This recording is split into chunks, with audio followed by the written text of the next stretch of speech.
Hello everyone, welcome back to the next video. In this video I will show you how to do face detection using the vision framework in native iOS application. Now you will have to run this tutorial on a real device. It won't work on the simulator. So basically what I will do is that with the help of the image view, as you can see over here, I am displaying an image, and once the face has been detected, I am drawing a bounding box on that particular face. So I will show it to you for few other images as well. Let me quickly check. Okay, so what I can do is I can go over here inside my code and I will just change it to some different image, and I'll show you guys the output for those different images as well.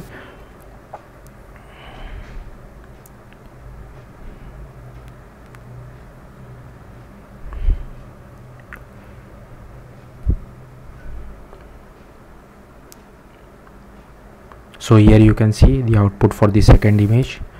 Then I will show you the output for the third image as well.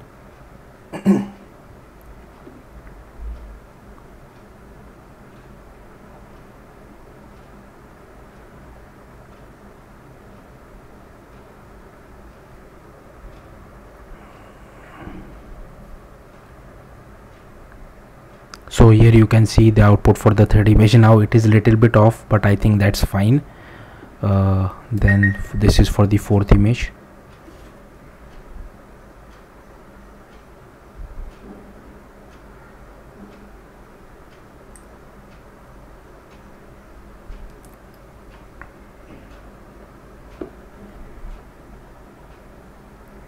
Oh sorry, I forgot to show you guys the output. So here you can see. So yeah, that's it. Let's see how to do this. So here I have created a native iOS application using Xcode and Swift, and all I have done is that inside the assets folder I have added few images. You can change it to whatever images you will feel like. Then inside view controller I am using UIKit, but if you want you can use Swift UI as well. I have imported vision as the framework. Here I have created our UI image view. Here we are initializing it, adding it to our parent view, doing some NS layout constraint stuff, and here you can change this to whatever image name you have.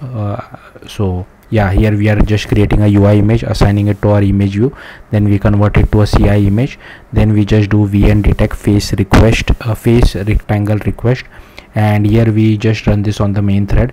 Here we start an vn image request handler, and on the background thread we perform that particular face detection thing. Then in this particular method we just do get the observation, we loop over it, and then draw the bounding box because there could be multiple faces, and this is the code for drawing the bounding box. Now even I am not really good at this, I have copy pasted this code. So yeah, this is how you draw the bounding box. So yeah, that's it. Thank you for watching. Bye.